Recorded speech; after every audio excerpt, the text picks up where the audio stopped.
कि 1500 रुपये कब दिए जाएंगे और 1500 रुपये भी हम बहुत शीघ्र जो है हमारी सरकार देने वाली है। और जिस दिन हमारी सरकार ने 1500 रुपये दे दिए, ये समझो कि आपका सुपड़ा साफ हो जाए। कि 9 सीटें हैं मंडी में, मैं नहीं समझता कि 3-4 सीटों से ज़्यादा आप जीत पाओ। और अगर ड्यूज बचे हैं, वो ड्यूज बचे हैं 2017 से लेके 2022 तक के ड्यूज जो हैं उनके पेंडिंग है। मुझे बड़ा दुर्भाग्यपूर्ण है कि नियम 67 का स्थगन प्रस्ताव जो है प्रदेश में उस समय ला जाता है जब प्रदेश में बहुत ही कोई भयंकर अप्रिय घटना घट गई हो। उस पर चर्चा करने के लिए काम रोको प्रस्ताव जो है वो हाउस में लाया जाता है।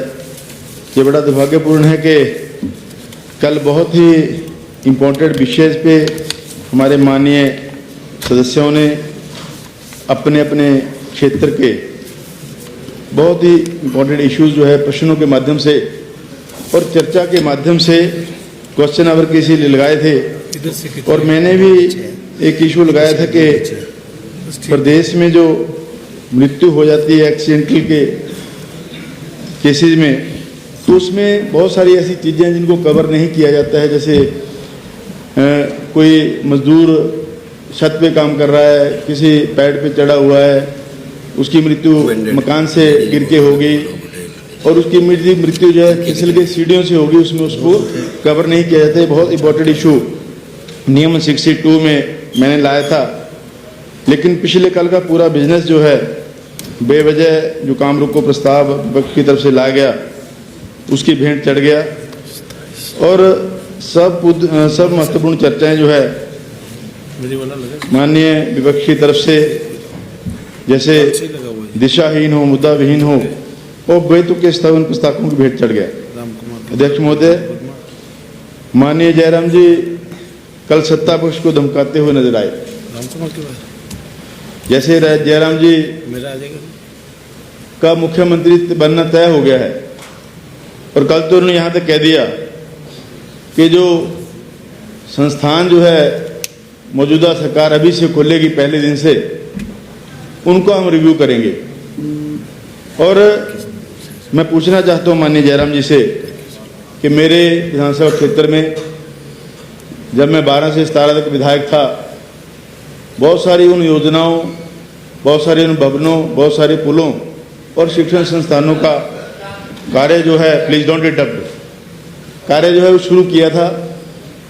स्वास्थ्य संस्थानों का कार्य शुरू किया था, लेकिन माननीय जयराम जी ने पहले दिन आते ही दून क्षेत्र के उन तमाम भवनों, जैसे हमारे ITI पट्टा है, ITI कृष्णगढ़ है, हमारा डिग्री कॉलेज है, हमारा स्वास्थ्य संस्थान बद्दी का हॉस्पिटल है, हमारा BMO ऑफिस चंडी है, डॉक्टर क्वार्टर्स हैं, हमारे कई पुल हैं, ज्ञान पुल है, चुंडी पुल है, इन सब कार्यों के पैसे जो है वो डाइवर्ट करके 5 साल वो काम बंद रहा। और दून क्षेत्र में जो भी हमने पैसे स्वीकृत कराए थे माननीय पूर्व मुख्यमंत्री से, उन सब कार्यों को जो है उन्होंने बंद किया। और अभी हमारी सरकार बनने के बाद उन सभी कार्यों का जब रिव्यू हुआ, देखा कि किसी में 4 करोड़ की डिमांड है, किसी में 3 करोड़ की डिमांड है, तो इस तरीके से माननीय मुख्यमंत्री ने उन सभी कार्यों के लिए पैसा जारी किया और उन्हें पुनः शुरू करवा के अभी उनके इनॉग्रेशन जो है माननीय मुख्यमंत्री जी ने किए। तो जयराम जी तो पिछली सरकार में भी इन्होंने जो है वो जिद से काम किया कि यहाँ जो कांग्रेस के विधायक ने काम शुरू किए थे उनको बंद करना ही है, उनको हमने चालू नहीं रखना है। और जयराम जी को मैं सलाह दूंगा कि मुंगेरी लाल के सपने देखने बंद करें। प्रदेश सरकार जो है वो बहुत आम जनहित के कार्य जो है वो दिन रात कर रही है और हमारी जो 6 गारंटियाँ हैं उनको हमने पूर्ण किया है। और अगली गारंटी जिसकी आप लोग बात करते हैं कि 1500 रुपये कब दिए जाएंगे और 1500 रुपये भी हम बहुत शीघ्र जो है हमारी सरकार देने वाली है। और जिस दिन हमारी सरकार ने 1500 रुपये दे दिए, ये समझो कि आपका सुपड़ा साफ हो जाएगा। अभी मंडी में आपकी 9 सीटें हैं, मंडी में मैं नहीं समझता कि 3-4 सीटों से ज़्यादा आप जीत पाओगे। और अभी माननीय सदस्य जो हमारे विपक्ष के हैं कह रहे थे कि पंचायती राज संस्थाओं के चुनावों से क्यों डरते हैं। सत्ता पक्ष डर नहीं रहा है, सत्ता पक्ष जो है व्यवस्था परिवर्तन के तहत उन सभी गलत नियमों को ठीक करके जो है पंचायती राज चुनाव कराने के पक्ष में है कि जैसे कल माननीय सदस्य ने कहा कि हमारे यहाँ ओबीसी की सिर्फ 1% कि उसको ओबीसी का संरक्षण दे दिया। ओबीसी के आरक्षण के लिए हमारे जो नगर निकाय के चुनाव हैं उनके लिए कई लोग कोर्ट में गए हैं और नगर निकाय के चुनावों में माननीय महोदय अभी तक ओबीसी को आरक्षण नहीं दिया जाता रहा है। केवल पंचायती राज संस्थाओं को जो है वो आरक्षण दिया जाता रहा है। तो उसकी जो 2011 की हमारी जनगणना के आंकड़े हैं, हमारे एक कुछ गांव हैं जिसमें ऐसी बस्तियां हैं, लेकिन 2011 की जनगणना में वहाँ पे एक भी ऐसी जो है वो नहीं है। वो जनगणना गलत हुई है।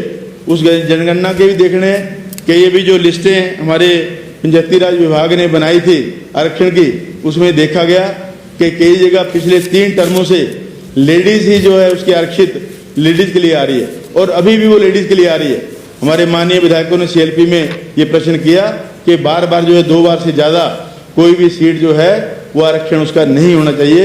जब रोस्टर हमारा 2011 का लग रहा है उसको लेके जो है उसमें कई विसंगतियां हैं, उसको लेके प्रदेश सरकार को जो उसको ठीक करना है। प्रदेश सरकार को अपनी जो वित्तीय स्थिति है जिसके जिम्मेवार ये लोग हैं, जिसमें लगभग पिछला जो उनका टाइम रहा है, पिछला टाइम इनका घोटालों का रहा है, चाहे वो जमीन का आवंटन हो, चाहे वो हमारे स्वास्थ्य सुविधाओं की खरीद हो, चाहे हमारे हिम केयर कार्ड हो। हिम केयर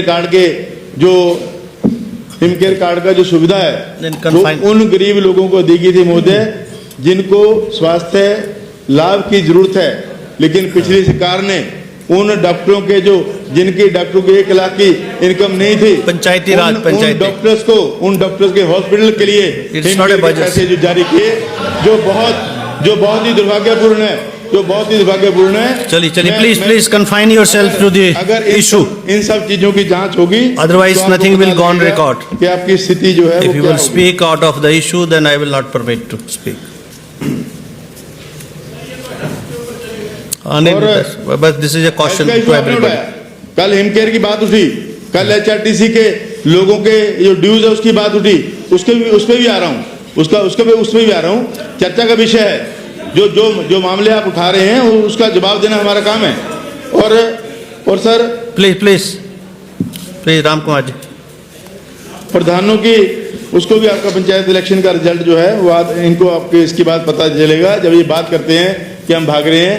80% पंचायत प्रधान जो है वो कांग्रेस के जीत के आने वाले, ये मैं आपको बताना चाहता हूँ, क्योंकि कांग्रेस पार्टी ने फील्ड वर्क किया है। मैं अपने क्षेत्र की बात बताना चाहूँगा। आपके टाइम में आपने 2-4 लाख 10 लाख से ऊपर पैसे नहीं दिए होंगे। मैंने अपनी पंचायतों की 36 पंचायतों को लगभग 1 से 3 करोड़ तक की राशि जो है हमने अपनी पंचायतों में दे दी है और तमाम कार्य जो है जो आपके समय के रुके थे उनको हमने करके दिया।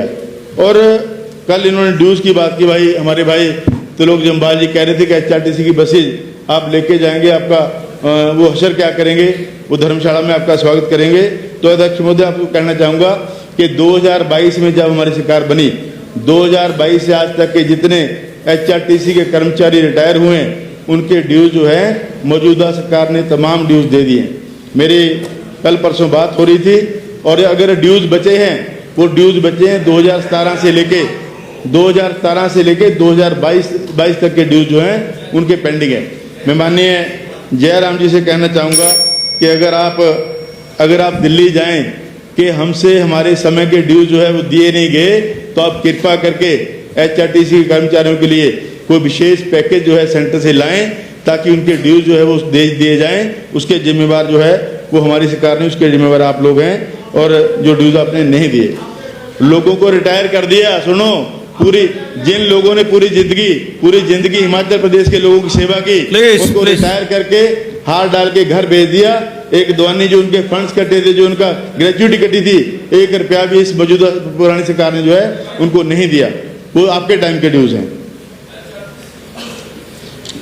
ये पाप आपको धोने हैं तो दिल्ली से पैसा लाइए, दिल्ली से पैसा ला के कहिए कि ये हमारे समय के ड्यूज हैं, इनको देना चाहते हैं।